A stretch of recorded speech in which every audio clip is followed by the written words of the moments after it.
The Agenda in the Summer with Nam Kiwanuka is made possible through generous philanthropic contributions from viewers like you. Thank you for supporting TVO's journalism. Summer blockbusters, art house favorites. The silver screen has something for everyone.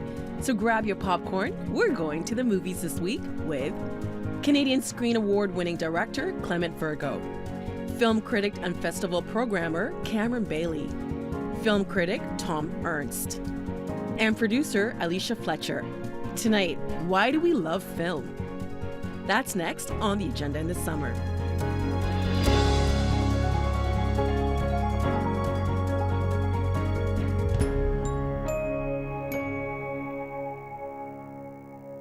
One of my earliest childhood memories was my dad would take us to see the Back to the Future movies. So whenever a new one came out, we would all go. I have 6 siblings. And so when we would go, we would sneak in, you know, homemade popcorn. But I remember it to this day, and it felt like the excitement of watching the new one and the time I spent with my family. At the time, I don't think I knew what that was, but it's become one of my core memories. And so I wanted to get from all of you, why do we love movies? Clement, I'll start with you. Why do we love movies? You know, I think we all love movies because we're trying to make sense of our lives, or you know, our own lives. And I think movies, in some ways, tell us how to be, tell us how to live. And I think we love movies to kind of make sense of this thing that we're all going through. You said something that's interesting. They tell us how to be. In what ways? Well, I think movies do 2 things, a couple of things. I think some movies, Hollywood films, tell us what we imagine the fantasy of what life should be. You know, and that's what we love. So the happy ending. We love the the kiss at the end. We love the walk off into the sunset because the good guy winning. The good guy winning. So some and they're like tell us how to be in the world. And then independent films, art films, tell us what life is really like. You know, which is sometimes a bittersweet, dark, ambiguous, while Hollywood films tell us it's going to be okay. This is a moral code of how to be in the world. The good guys always win, and you always get the girl. Thom?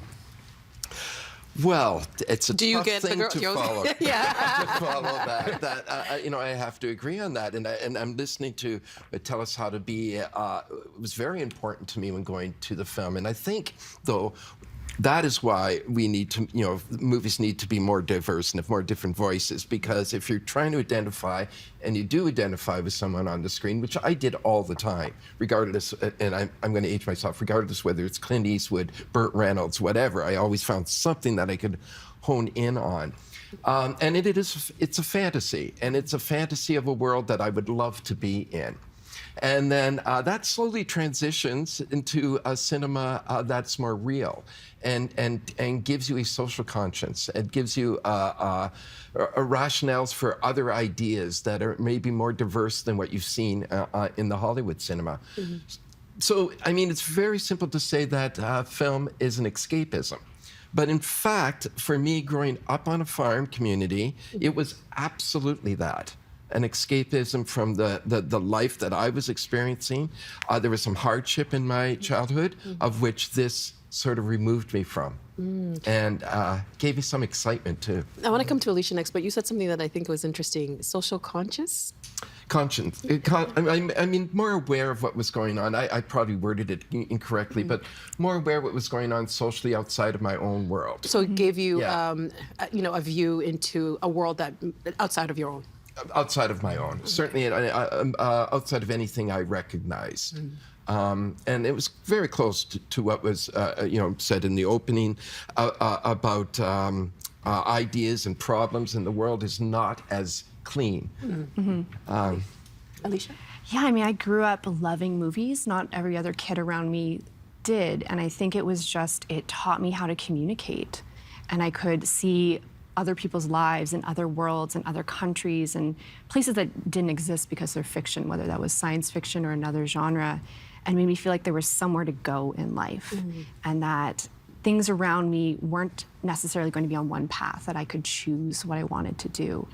And then growing up with classic movies, I was very lucky to not just have Hollywood movies, I had older Hollywood films in my life. My mother was movie obsessed. We watched Saturday night the movies on TVO all the time. I would throw temper tantrums if it was black and white. Didn't want to watch black and white, and now I'm like mortified by that. But it showed me this past life, this world that no longer existed, that wasn't always accurate and had a lot of problems with it, but it was like time traveling, and it just always stayed with me. And we talked about movies when I was a kid.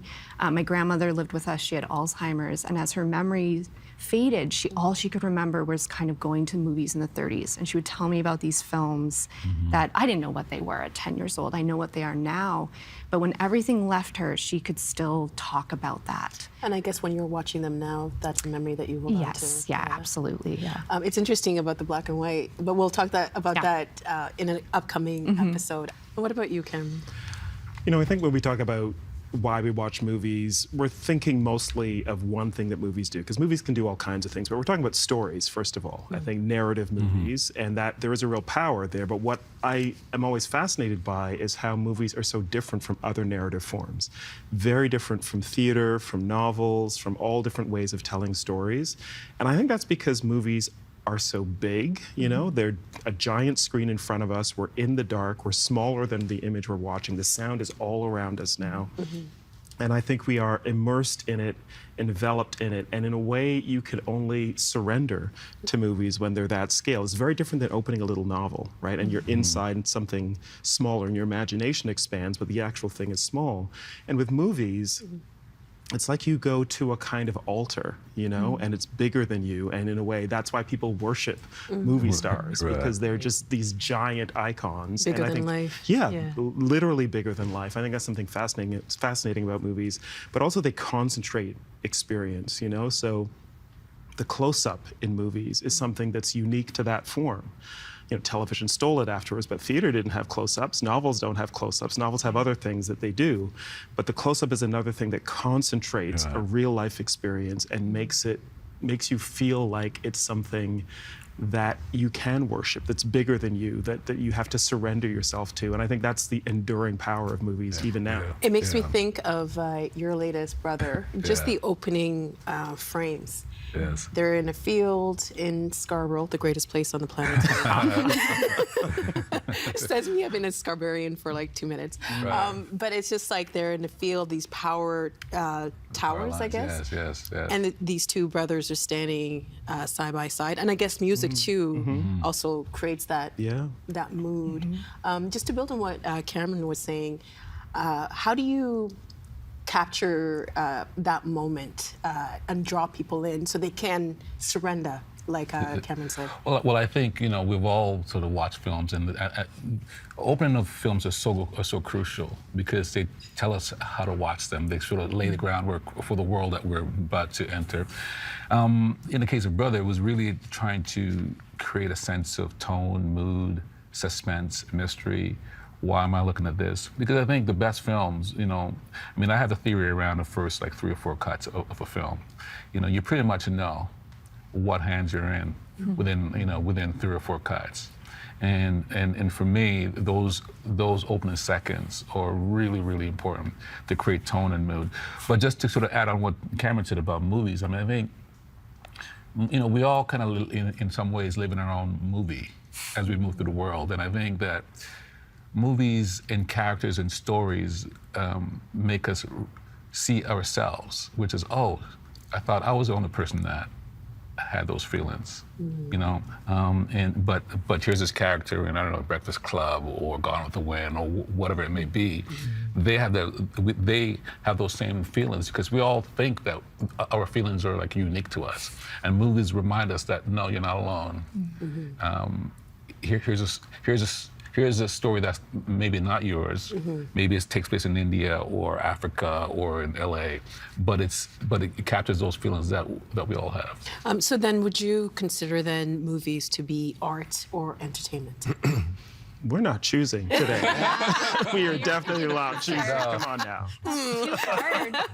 Both, obviously, right? Yeah. I mean, they started as cheap entertainment for the masses. The very early movies were essentially peep shows, little peep shows, and then things that were meant to amaze you. They're kind of like TikTok, right? They were just spectacles. Nickelodeons. Nickelodeons were like tiny, short spectacles. Like, wow, people can do that, sort of thing. Somebody spraying somebody else with a hose, or just dancing, doing funny things. Pornography. Very early right on. there at the very beginning of cinema. But then, of course, artists saw what this medium could do. And I think in the same way that any art form, whether it's different forms of music or dance or anything, when you put it in the hands of artists, it elevates it, it makes it deeper, it makes it more enduring in many cases. I mean, that's with great artists. There are artists who try and they just fail, but I think the tools of cinema can be put to the greatest artistic use, just like any other art form. Thom? Absolutely, and I think that entertainment is art in itself. But if I could digress just a little bit, because I'm remembering the very first film I saw, which is a film I probably should not have seen at the age of 4 or 5. What was that? M. Fritz Lang. Oh, Fritz Lang. That's disturbing. Child killer. I know, the child killer. And I remember distinctly having this toy in my hand, and it was on television at the time. And my father was watching it, and they're speaking German. My dad knew German. And probably didn't think it never occurred to him, this isn't a film for a 4-year-old. So I'm asking questions. And I was really intrigued by Peter Lorre, who I didn't know was Peter Lorre. He was this man crying, and that got me. And then my dad explained what was going on in the picture, and I was just intrigued by it. So I don't know if I was entertained or fascinated, but Traumatized? it probably was a bit of that. But I was, I was absolutely glued to the screen. And then years later, I have my own daughter. I'm watching Charlie Chaplin's Modern Times, a little more of appropriate film. She too has a toy in her hand, and she's standing there watching this movie, and she wanted to play, but she was transfixed by this little man caught in the cogwheels of this machine. And I just thought, it's her experience, I could relate it back to mine. And I would say Chaplin is art, and I would say it was also entertaining. So I think when it comes to art is cinema, art is cinema, entertainment, I don't really think there's necessarily needs to be a divide. Alicia? It can go from art to entertainment to art again to entertainment. Like there's a fashion that comes into play, and there's films that can be 80 or 90 years old, like you're talking about M. And for one period of time in one generation, it's art. The next, it's entertainment. It's in flux always. And you can find a film that was absolutely perhaps just capital A entertainment during a certain decade, and now it's capital A art. It really does kind of go back and forth based on how we are interpreting it. What's the context? There's films that are very ahead of their time that are misunderstood by their audiences, and then give it some time to breathe, it ferments, and it's all of a sudden something else. So I think trying to define whether it's one or the other is impossible, most likely. Yeah. I hope. I take no greater pleasure than seeing a film that is being panned and thinking to myself, 10 years from now, we're going to love this movie. Same. When we talk about art and entertainment, can movies then be political? Every movie is political, of course. I mean, I think certainly if you study film, because it began as mass entertainment, it's shown to sometimes millions and millions of people. They're incredibly influential. It's an incredibly emotive medium, one of the most emotive art forms, in that it's hard to distance yourself because of all of those technical tools, being in the dark, the sound, the large image. So if you have something that reaches millions of people and is so persuasive and so emotive, by definition, it's got to be political, because it's incredibly powerful. It can persuade people all kinds of things. You take like Westerns, for instance, the Western genre, and decades of all of us and our parents and our grandparents watching movies about a conflict between Europeans and indigenous people on the frontier of America. And that influenced how we thought about indigenous people, and still does today. So the political impact is there built into the way movies work on us. I remember watching Clint Eastwood movies with my dad, but I'm obviously, as an adult, I look at them differently. Yeah. But back then it was so simple, the good guys and the bad guys. That's right. Yeah, and Clint Eastwood, he did both westerns and he did those Dirty Harry films, which were in some ways westerns themselves. He was the sheriff that's going to clean up, I think it was like San Francisco or whatever it is. And of course, Cameron talked about the Native Americans in those films. In those early films by Clint Eastwood, you see how he would talk about in the sort of black and so-called criminal elements in San Francisco, and how during the 70s, when those films were made, how it affect how the larger culture and society view black people. Because There was a ripple effect in the communities. Yes, because we all know, go ahead, make my day, and we all know who he was saying that to, and so cinema is definitely political, and we've seen that throughout the 100+ years of cinema. And I think it's most political when it's not trying to be political. I was going to say Top Gun. Yes. Maybe the most political movie made in the last few years. Right. Oh, wow. Yeah. Well, Cameron, please go ahead. I'd love to hear your thoughts on it too, but immediately, first of all, it was made with the participation and the influence of the American military. And it's essentially a long ad for the thrill of being on the side of the American military and fighting the enemy on behalf of America. It's not explicit, but if you watch the film and begin to watch it even a second or third time, then you really see it. And that's not just the one from the 80s, that's the one from last year as well. Last year, yeah. So the political impact is still there. Even like a movie like Star Wars, right? Oh, absolutely. Which is also a Western. So. Yeah. What about you, Thom? Well, I'm still kind of stuck on the Clint Eastwood aspect of that, because you're absolutely right. The Dirty Harry movies, which when I was a kid, we didn't miss. We rushed to see them. And Pauline Kael was a very prominent critic at the time who opposed to these films. And we couldn't understand why. I read Pauline Kael, but the political aspect that she was pointing out was beyond my understanding. And I grew up in a small community, so the urban culture that Dirty Harry was sort of following through, it seemed like a great fantasy, and spoofed beautifully in The Simpsons with McBain. Right. Doesn't play by the book rules, right? Right. You stupid chief. And that's. It took me a long time to recognize just how off the mark these films can be. And if we're looking at these films as a way of identifying with how we should be, those movies that I loved as a kid don't do the job. Right. They skew it in a different way, very politically. Right. And I thought Pauline Kael was, losing her grip when she started to talk about politics and cinema. But And those films from the Death Swiss films and the Dirty Harry films really kind of laid into and set the groundwork for Reagan in 1980, because suddenly there's a sense of being tough on crime and sort of controlling sort of these urban environments, and so films definitely influence how the broader culture view certain communities. Cameron, you brought up, you said that movies are political because they're emotive and they can create these emotions. I wanted to ask you all, what questions are you trying to answer with your work? Clement, you said that you're trying to earn the viewer's emotion. Right. What did you mean by that? Well, I know we've all watched films, and within the first minute or two, they're asking us to cry, and I'm like, I'm not ready to cry yet. You know what I mean? I'm just sitting there with my popcorn. I'm still, because movies are kind of like, you're kind of, in a way, they're like romance. You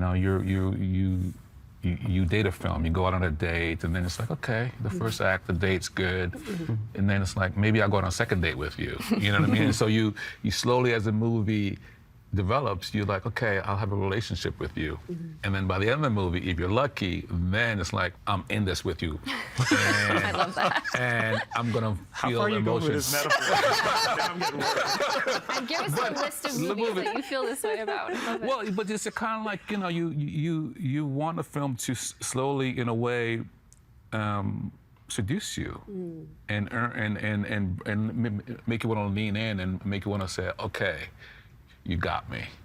I'm gonna be with you all the way to the end. And then for me as a filmmaker, I'm trying to have those feelings earned so that if the film does affect you and it does earn you tears by the end, that's my hope. What do you think? What do you think are the questions that films are trying to answer or explore? I know it's like a big question. That's a giant question, and I guess it depends on the individual film, but also the kind of film that it's trying to be. So that could be the genre that it's working within, whether it's a commercial film meant to entertain people and bring in billions of dollars, or it's an independent film meant to express what the artist has deep in their heart. But I think they're all, first of all, they are, I hope, trying to keep the viewer engaged. And I gotta say, I see hundreds of movies every year, as probably most of us do here. I think you will watch more than we do. No, yeah, we watch a lot. Not enough movies, in my view, spend enough time thinking about the viewer. And I think sometimes movies kind of set themselves on a path where what they establish at the beginning in terms of the story they're trying to tell, the character they're trying to explore, takes them down a path that sometimes leaves viewers behind. And that doesn't mean that you have to be entertaining all the way along, but if you're not conscious of somebody watching the film and how that may be different than what you're creating, you're missing something.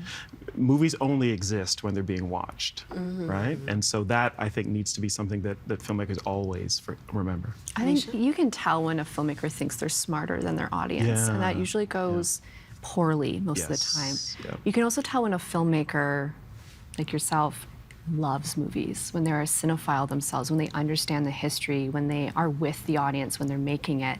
And I think that's where you get the best success, and that's where you get a film that, even if it doesn't land with audiences right away, it might be that phenomenon like you're talking about, Thom, where give it 10 years, give it 15 years, and it will be beloved. Thom? So tell me if this is a myth. I heard once that Rossellini said, if an audience likes my movie, I didn't do my job. That sounds right. Yeah, I don't know if it's true. I went, oh, thank God, because I haven't gotten really into anything Rossellini has made, or maybe I haven't given it its chance. But I find it curious, Cameron, when you say that the filmmakers don't often think about their audience. Not often enough. Often enough. Yeah. Okay.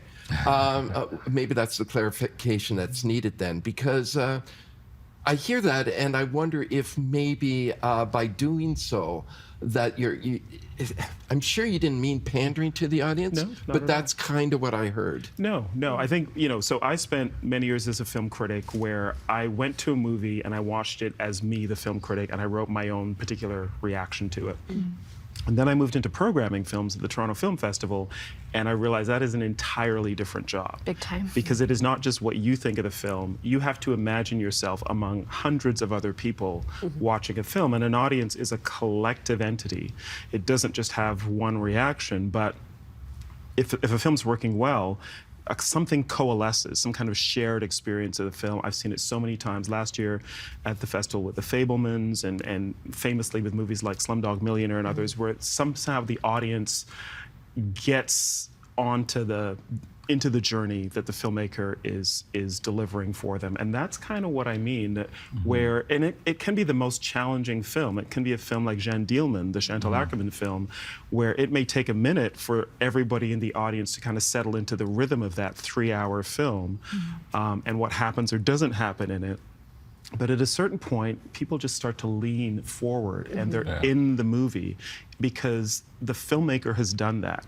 Great films, in my view, always do that because they are paying attention to how viewers watch. We're going to get into that movie in another discussion, but it made me think of like when you read a review of a movie and you're like, did we watch the same? The answer is no. Everybody watches their own movie. Everybody watches their own film, and everyone, I would say that as a filmmaker, part of my process is to try to make a film that is personal to me. I think every filmmaker in some way think about the audience. Whether or not it's successful, or whether or not it works, or whether or not it resonates with you, that story resonates with you, I think that's a different thing. But I think if you spend the time and energy to try to say, I'm feeling about, this is how I'm feeling right now, and I'm going to put it into a film.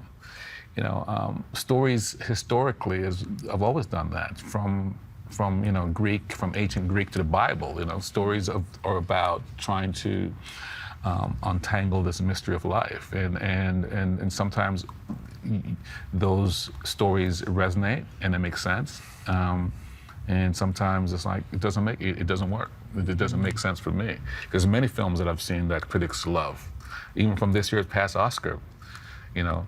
Films that people love. I'm like, I don't see it. I don't know what it is about Coda that people love. We're gonna start a debate. You were gonna name the title. I'm naming it. You did. I'm naming it.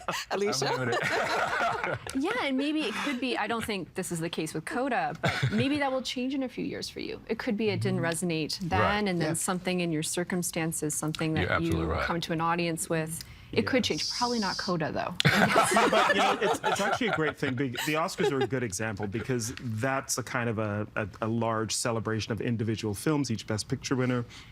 I remember when Ordinary People won, and that was, I think, against, was it Raging Bull? Raging Bull. Yeah, famously, Raging Bull, right? And if you're a 1980. cinephile, Yeah. you feel like that's just a crime. But if you go back and watch Ordinary People when you were at the stage of life that those parents are in Right. that film, it reads so You can connect differently. better. You get it. Yeah. And it's funny because I just watched, during the pandemic, the very first film I went out to see was Tenet. And I remember when I saw Tenet the first time, I was so disappointed and puzzled by it. But I kept thinking about it, and I bought the film, and every time I put it on, I can't stop watching it. It's just one of those films where, for me now, it's like, it's such a untangle. You're trying to untangle this thing, but yeah. So, Well, yeah. this is a great way to begin our week of conversations about movies. Our time is up for this episode, but tomorrow we're going to talk about how to watch a movie. Is there a right way to do that? Thanks so much for this. Thank you. Our guests all this week are director, producer, and writer Clement Virgo, whose most recent film, Brother, won the Canadian Screen Award for Best Picture. Cameron Bailey, CEO of the Toronto International Film Festival. Alicia Fletcher, producer of originals and curatorial advancement at Hollywood Suite. And film critic Thom Ernst, formerly host here of Saturday Night at the Movies and author of The Wild Boy of Waubamik. The Agenda in the Summer with Nam Kiwanuka is made possible through generous philanthropic contributions from viewers like you. Thank you for supporting TVO's journalism.